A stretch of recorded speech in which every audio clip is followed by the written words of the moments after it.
What is up, everybody? I'm back from Indiana Comic Con. Overall, I'd say it was a pretty successful con for me. I've got stacks on stacks of stuff to show. I guess just to give my quick thoughts on Indiana Comic Con, I'd say it's a solid one-day con. For those of you who go out there and go to a lot of cons, if it was like your first or second con, that might be a decent 3-day con. But I went most of Friday and a couple hours this morning because I had to go pick up my sketchbook. Otherwise, I probably would have just spent one day. But I'm glad I went back because I did find a few more items I'm about to show you that I'm glad I went back Saturday for. But yeah, obviously I didn't need to be there all day Saturday, and then I'm not going on Easter Sunday because. But if you guys were thinking about going after seeing this video, I'm guessing Sunday will probably be really slow. Today was extremely busy, as most Saturdays at the con usually go at most cons, but Friday was really slow. In terms of like artist alley action and vendor action, it was all about the celebrity autographs. So for those of you who think about going next year, maybe going tomorrow, it was pretty easy to get around. I will say this though, their line controls for getting tickets and all that stuff was a little bit weird. Just the last time I left their exhibit hall, going through their actual hallways was just insane trying to get through with all the cosplayer photos and people buying tickets and people trying to claim their wristbands and ugh, don't get me started on those wristbands. But anyway, I don't want to go too crazy talking about the con because I have a lot of stuff to show. And yeah, I don't know why I keep buying all this stuff because I just got that lot last time and now I got all this stuff this time, and eventually I'm gonna have to get another one of those racks back there, I think. But nonetheless, I'll start with my signatures I got. So the first little batch I got, Carl Potts was in attendance, so I got this Punisher War Drill #1 signed that I just got off of the Amazing Murfinator the other day. I think that was Great Legends auction. Sorry, there's an auction every week. I'm starting to lose track a little bit. So as soon as I got this, I'm like, oh yeah, I'll get that signed. And I also had this issue 13 with that Jim Lee cover. He did the writing duties on this one, so I figured it's an excellent Jim Lee cover, so I'd get that signed. Next up, I won't pull these open and show signatures just because I don't want to drag this out longer. I got these two Marvel Lenticular covers signed by Dan Mora. He was in attendance as well. Unfortunately, I didn't have time or money to get any type of commission or sketchbook from him. But I'm glad he got those two signed for me.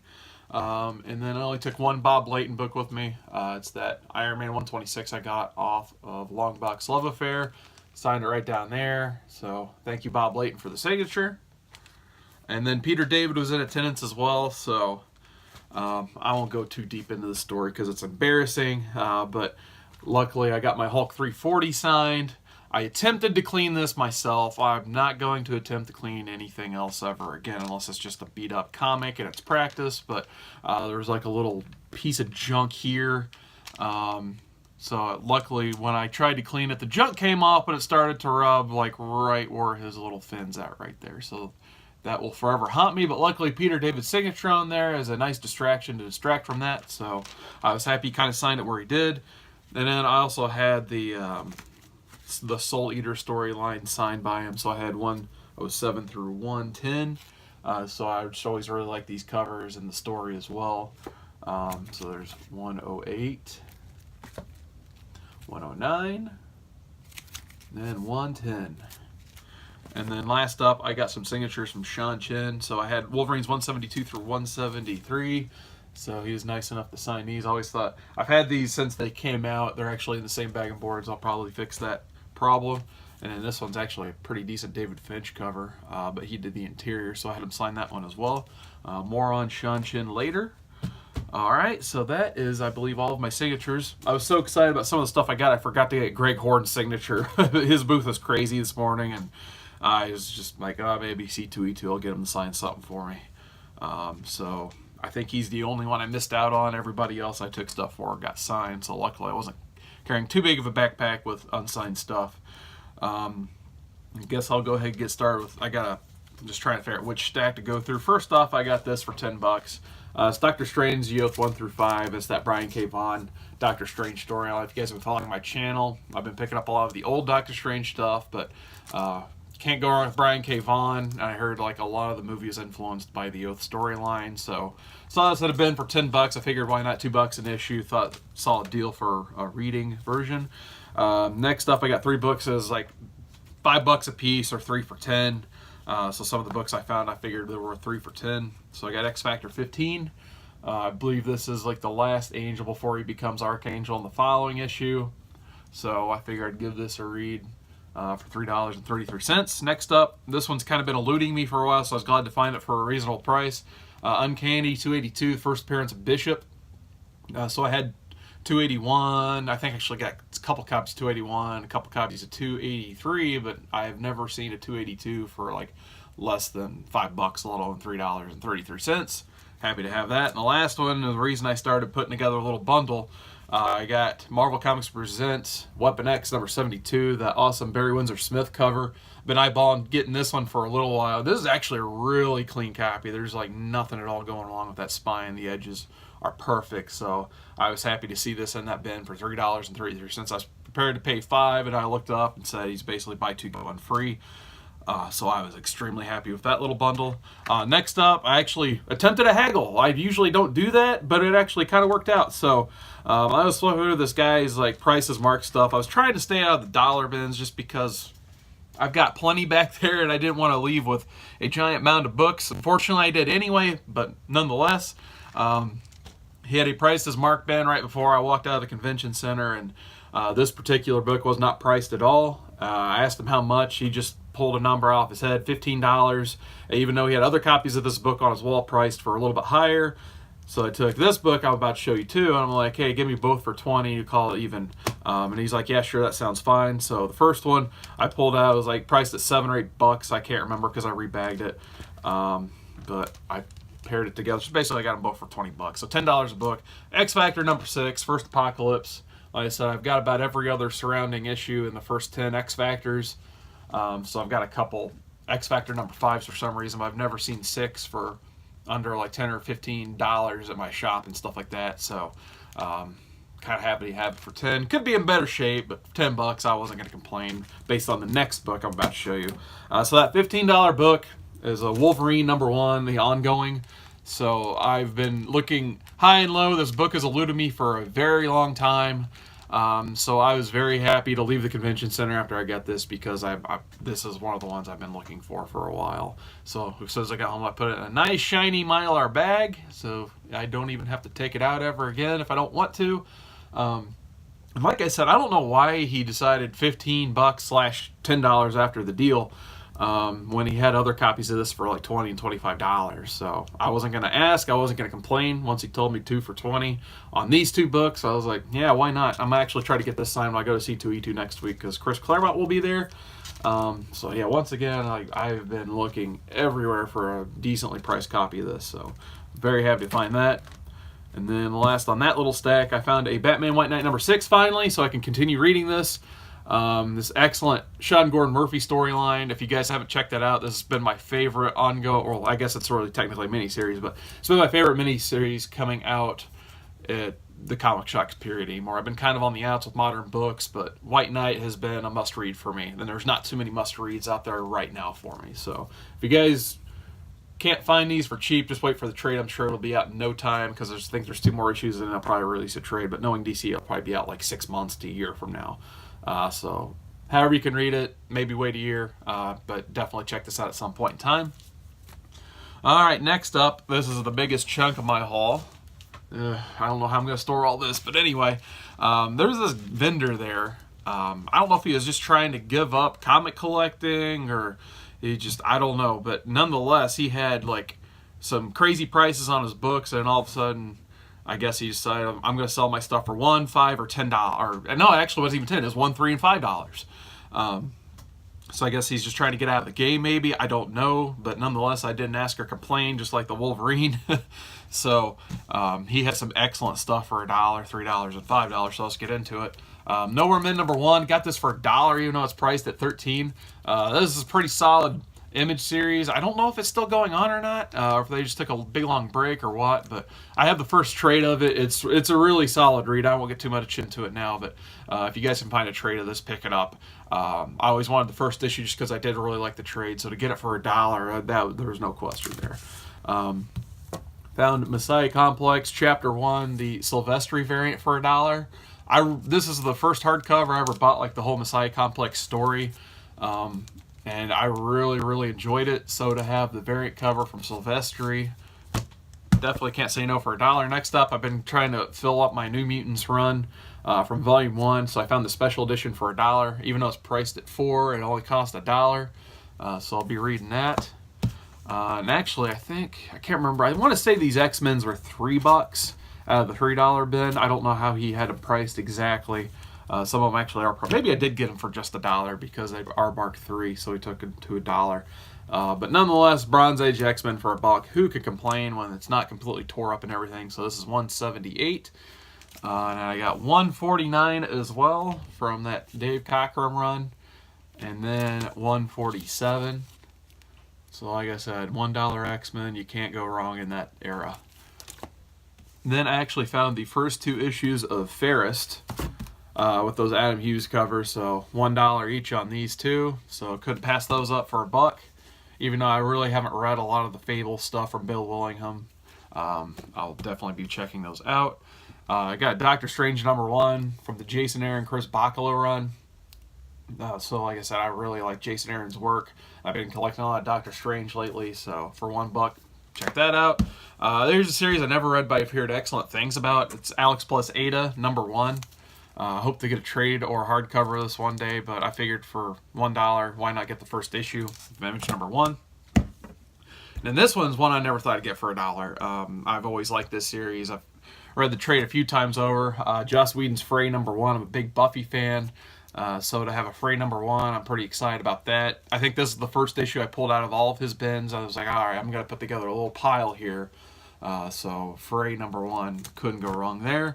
I found a Captain Marvel #1, the nice Chris Anka cover on that. I have a lot of the other ones of this run from Half Price Books dollar bins. I've never found a #1 before until yesterday, so happy to have that. I found a JLA #1, the start of the Grant Morrison Howard Porter run. $1, like I said, hey, who could go wrong? Sorry, I keep getting repetitive, but hey, $1. I think this only cost $1 too. Like I said, I keep trying to figure out like what was $3, and I think I've got 2 $1 books left. I found a Miracle Man #1 for $1. I've never read this, but I really like Alan Moore's stuff. You know, obviously all the classics he's done, his Superman work and everything else, but I've always alluded to Miracle Man. So for $1, obviously it was going in the pile, and then the last $1 book I got from him, Planetary #1. Like, I don't know why this guy was selling these books for $1, but I wasn't going to complain. So, yeah, Warren Ellis, John Cassaday, if you guys don't know already. But you can't go wrong with that for $1. So next up is a little bit of $3 stuff. So I got this Mike Mignola, sorry, that came out wrong. Mike Mignola Batgirl Special #1 with that cover. And I think Barry Kitson did the art on that as well. So I've always seen this on, you know, in other people's walls and stuff, and always kind of wanted it, so for $3 couldn't go wrong. And then he had a Captain America #8 for $3. That whole first start of that Winter Soldier storyline run. I can't remember if I have the variant to this, so if I figure for $3, I just go ahead and pick this up. So I really like this Ed Brubaker run too. If you guys haven't checked that out, get Marvel Unlimited, get trades, whatever you got to do to read this run. It's probably my all-time favorite Captain America run. I'm a huge fan of Ed Brubaker.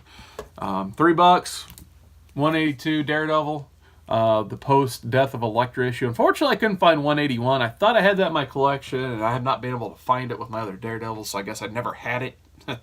Shame on me, but I was happy to find 182 because this was on people's walls for like $15 to $25. So for $3, obviously couldn't go wrong. $3 ongoing, continuing. Doctor Strange 181 Silver Age. Like I said, it's not the best condition. I need to rebag it because I think this bag is a little too tight for it. But as you guys know, like I said already in this video, I've been collecting Doctor Strange. So especially getting Doctor Strange Silver Age for $3 can't go wrong. And then I cannot believe these were $3 still. Got some early Black Panther, Jungle Action #7. Like I said, they're a little bit beat up, but they're not too bad. I've seen much worse, especially for $3. And also got issues 11, and then number 12. So I'm gonna get on the Black Panther hype train like everybody else, and start getting a couple of those if they're cheap, of course. So these last And actually, I made 2 trips to get these because I tried not to break my bank the first day, so I revisited them on Saturday and hooked it up with some of these $5 ones again. But for $5 on these, I just didn't think I could go wrong. The first one I got for $5, Flash 174. It's that awesome Rogues cover. I didn't even really realize until a few years ago, like, I think Tony Daniel did a cover swipe for this for a DC Nation Flash 13, the Fastest Man Alive run. And I didn't find out until a few years ago that this was the original version of that. And I always wanted it, so I figured for $5, I'd get that awesome cover. So I was very happy to have that. And then, as usual, I have to get a Steranko if I see it for cheap. So I got Strange Tales 161, awesome Jim Steranko cover. And also, once again, collecting Doctor Strange and all that stuff. So, and he priced it at $20 for some reason, sold it for $5. I don't know why. And then this is on a lot of people's walls. I was kind of surprised. And once again, $10 to $20 book for a lot of people. He charged $5 for it. So Man-Thing #1. Like I said, I don't know too much about Man-Thing, but I figure for $5, it's going to be about my only time to snag a copy of that for that cheap. So I went ahead and got that. And then for the life of me, I don't know. I don't think I've ever owned this book, even though it's how I kind of started collecting.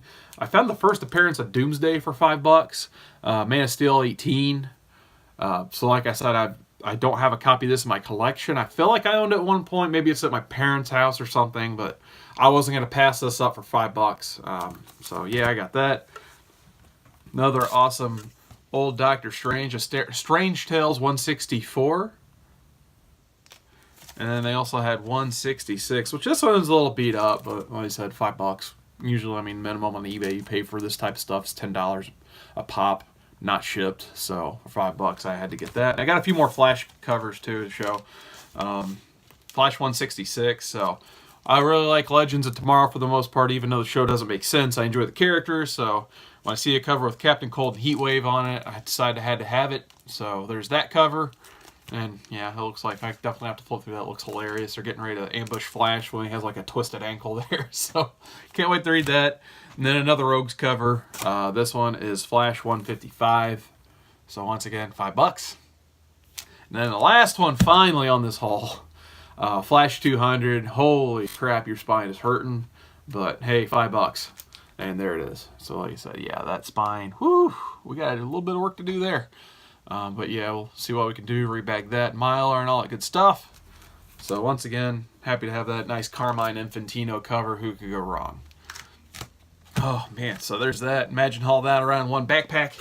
And then I decided to pick up one of these Wizard comic box con whatever boxes. It was a blind mystery box. I had a buddy I was there with, and he was into the whole blind box thing, so I figured while I was in line with him, I would just try getting one of these Wizard boxes. I think there's like hidden autographs and stuff, and it was all comics too, so no extra stupid trinkets like it happened in like a lot of these loot crates and stuff. So it was $30 for this whole box, and I'm pretty sure I got my money's worth out of it. So I got like 3 Walking Dead variants because Wizard was all about. Whoops, sorry about that. Wizard was all about having a Walking Dead #1 for every con they had for a while. So here's one of them. I'm trying to figure out. I don't even know the cover artist right this second because I just took it out of the box. But there is a Walking Dead #1 from Wizard World Philadelphia. So I guess that was the Philadelphia variant. This is Star Wars Vader Down #1, a Comic-Con box exclusive, so I'm actually kind of glad to have that because a lot of the Vader Down #1s were selling for quite a bit. I haven't read this book yet. Before I bag, I'll probably read through it, see what all the hype's about, but I always like that nice, awesome, classic cover right there, so I was actually pretty excited to draw that out of this box. Here's a reprint of Detective 474. Not sure who that cover artist is. I think it's Dan Panosian. I don't know how to pronounce his last name, but I think his first name is Dan. So kind of neat there. Then they had some Doctor Who's. I'm not a big Doctor Who comic guy, but Doctor Who 2.7, or that's the decimal points we're using now for books. So here's Doctor Who 2.7. Obviously a swipe of that photo of the Beatles with different doctors on it. So there you go. Like I said, I'm not a huge Doctor Who comic collector. I guess this is J. Michael Straczynski's new book. Never heard of it. Kill Our Rat Cat? I don't know anything about this one. It was just in the box. Champions #1. This is actually a pretty solid read if you guys haven't checked it out. I think it's by Mark Waid. He always does great writing, so got a variant cover of that. Another Walking Dead #1. This one doesn't say the state it was exclusive to, but nonetheless, there it is. I think I got a black and white copy of this coming up too, so that'll be the third one. But there is that. Got a Justice League. It says Justice League of America #1. I think, if I had to guess, this is going to be a reprint of the time they met the Justice Society. It was like the mystical whatever. I haven't read that issue, but I guess I got a reprint to read now. And it kind of feels like it's like a die-cast cover too. So it's 90s-ified, I guess. Just create a word to describe this cover. So there's that. We got another Doctor Who 2.13. Okay. Doctor Who 2.13. There's that. And then here's a reprint of Civil War #1. Wizard World exclusive. Not sure who that cover art is. They kind of got lazy on the back, though. They just left the Steve McNiven cover from the original print, and then they just redid this top half. So a little bit lazy there on Wizard, I guess. Doctor Strange and the Sorcerer Supreme. Kind of cool to have a Doctor Strange comic. I'll be opening this one up and reading it. It's one of the box exclusive books. And then here's the black and white version of that Walking Dead I showed earlier. Like I said, I'm not sure who the cover artist is. I kind of just opened this up and started going through it. Here is a Batman #50, a cover swipe of that Jim Lee cover that's pretty expensive for $6.08. Wish I had the actual Jim Lee cover, but I'll have to settle for this for now. It's issue 50 of that Snyder Capullo run, so it's still a good issue. Here's a Batman #1. I guess it's a Barry Kitson variant. This one's kind of cool. It's a cover swipe of the popular Todd McFarlane cover from Detective Comics in the late 80s, early 90s. So pretty neat there. Actually, I don't know. I'll have to crack this open and see if it's a reprint of the one with the proposal or actual Batman #1 of Rebirth. They don't do a very good job of describing or numbering that. And then Captain America #7. Looks like I can't remember how to pronounce his first name, but it's the Azrar variant, as it almost falls out of the bottom of the bag. And then the last one's probably worth the whole price of the box. It's a Miracle Man #2 Neil Adams cover, but it's actually signed by Neil Adams. Just to get his signature anymore, it's about a $40 price tag, I think, just to get him to look at you and sign a book. So for getting all that stuff for $30 plus a Neil Adams signature, I thought, pretty much this book alone is worth that whole price of that box. So, pretty cool there. Whew. Keep going. Alright, so since Saturday was pretty busy, I decided to stop by a local shop because there was one downtown in Indianapolis. So luckily they had a True Believers Venom. Alright, it's basically just the Amazing Spider-Man 300. It says Venom versus Spider-Man, but they were charging minimum $5 a pop at every booth I saw this at the con. So I saw it at $1 at a shop. I just went ahead and decided to grab it. It's like, why not? Then I finally found an Ice Cream Man #3. Once again, Ice Cream Man keeps selling out at all my local shops, so luckily the one up there had one copy of this left, so the guy didn't even know he had it in the actual store, so he was asking me all kinds of questions, but I'm like, dude, I haven't even read it yet. You're selling it to me now. So there is that. On my way back, I decided to go to Half Price Books, and I actually found stuff there too. They haven't restocked for a while, so I was like, do some grocery shopping for Easter, which, by the way, happy Easter to everybody. By the time most of you see this, it'll probably be Easter or after Easter anyway. So I decided, since there's a Half Price Books next to the grocery store I was going to, why not go to Half Price Books anyway and see what they've got. And I actually found a little bit of a haul there too. So I got this for $10. I had a 25% off voucher. I've had my wallet for a while, so I just decided to cash it in. Because I mean, everything I buy there's like $1 anyway. So I found this X-23 Women of Marvel one-shot. I'm not even entirely sure when this was made or what it is, but there it is. Well, I'm guessing it's an early X-23 since it was around that Women of Marvel time. I thought there was an ongoing that she started around then, but apparently this was just a one-shot before that, or maybe after. I'm not sure, but I thought it was an excellent cover, and really any X-23 purchase you can't go wrong on, especially the early stuff. Speaking of X-23, I found an upgrade copy for me for Wolverine 80. This is the X-23 test tube / first appearance of whatever you want to call that. So I guess this is just a prelim story for X-23 in some people's eyes. So the last one I bought from was all ticked up, but luckily I got it as a part of that tote bag sale a long time ago. So I paid like 15 cents for that ticked up version, but this one's a pretty minty copy for $1. Could go wrong there. And I didn't have this already, so I just decided to get it. Chris Bachalo Uncanny 600. So I said I've kind of got out of touch with X-Men the last few years up until I just read X-Men Red not too long ago. So there's X-Men 600. Thought it was pretty cool. And then here is Wonder Woman number 20 from the George Perez run. So actually I saw this and someone's been at the con for like $5 or $6. So I thought it was kind of funny to find it for $1. So I had to have it. So George Perez Wonder Woman for $1. I'll do that all day.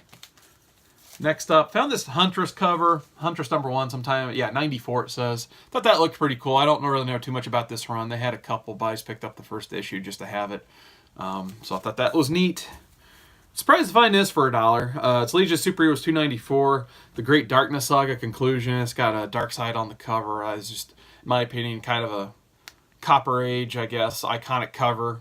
I already have one of these, but I figured for $1 I'd get a nice... I think this is actually an upgrade for me. And for $1 for an upgrade, you can't beat that. So I thought that was awesome. And then I've only seen... I think this is the first copy of this I've seen. A little bit of a ghost for me, in my opinion. It's the newsstand version of Wolverine 100. I have right up here above me the regular Wolverine 100 where it's like all foiled out where his body's at. But figured for $1 I'd get the newsstand as well, so I have one for my box for reading purposes. So I always thought that was kind of neat. I've seen it before online and stuff. I've never actually seen one in person, so I was just like, yeah, why not? And then my last 6 books I found. It's just funny because I missed Greg Horn today. I ended up buying more Greg Horn comics. So this is the Brian Bendis Electra run. So Greg Horn did all these covers, so there's issue 1. And they had almost the full run, but I didn't want to buy a ton of them because I already have all this stuff to sort in. So there's number 1. Number 2, which, like I said, I'm not a huge Greg Horn guy, but these are actually really nice covers in my opinion. So there's number 3. And I thought, I was going to look it up later, I thought one of these was like harder to get because, I don't know, Marvel recalled it or something, or maybe that was just specific copies, so I'll have to look that up too. And then there's number 5. Watch, it'll probably be number 7 because I'm about to show number 6. So there's number 6. I thought this was the nicest cover of the lot, so that's why I decided to pick up the rest of them after getting that. Good, there's nothing else behind me. Alright, so my last 2 shows will be my 2 sketches I got. So the main reason I wanted to go to Indiana Comic-Con to begin with, there were 2 very, very reasonably priced artists I wanted to get sketches from. I usually get sketches of my book, but my book was tied up, so I brought an X-Men Red blank with me. So Sean Chin was in attendance, and I don't know if you guys have seen his work online, but he doesn't really charge hardly anything at all for sketches. He does headshots, which I got for $30, and he does full body for $100 is the price he gave me, just in case anyone saw him at a con and was wondering if they should get one from him later. So for $30, he did this for me, and I thought, I'm just blown away. Trying to get this quality of sketch out of a relatively known artist for $30 is kind of unheard of. So I kind of saw in a Facebook group I'm a part of that this is only $30 to get him to do a head sketch, especially on a blank cover. Sometimes artists even charge more for blank covers. So I was very happy to get this for $30. Absolutely awesome. It's a Dark Phoenix on X-Men Red, so very happy with that. And then the main reason I asked for Friday off and tried to go to the convention is this sketch here I'm about to show you. So Ty Templeton is an absolutely amazing artist when it comes to doing commissions and sketches.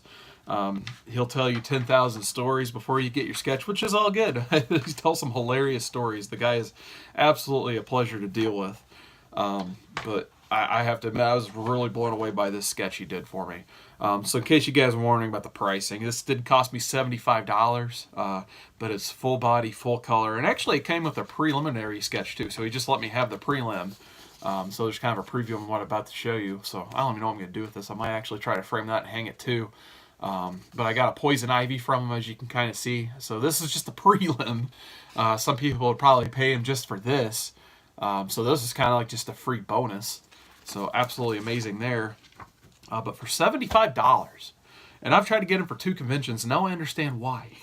But for $75, this is what I got. So absolutely, this is the best sketch in this book, without a doubt, in my opinion. So got this Poison Ivy from Ty Templeton. I tried to get him last year. Unfortunately, he was booked up after day 1, and this is why he gets booked up. This is the quality of work he gives to his fans.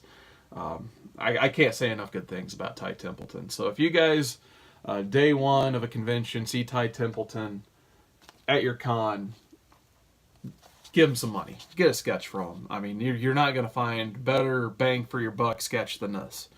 Especially full body, full color, $75. I know I keep saying that.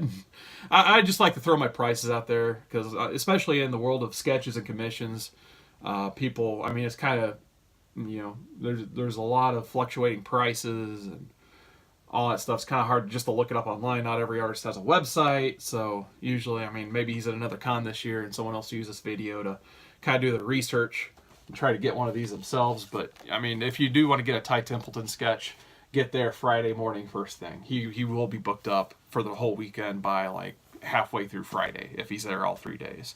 Because I learned the hard way. Last year I went to Cincinnati and was hoping to get something like this in this book.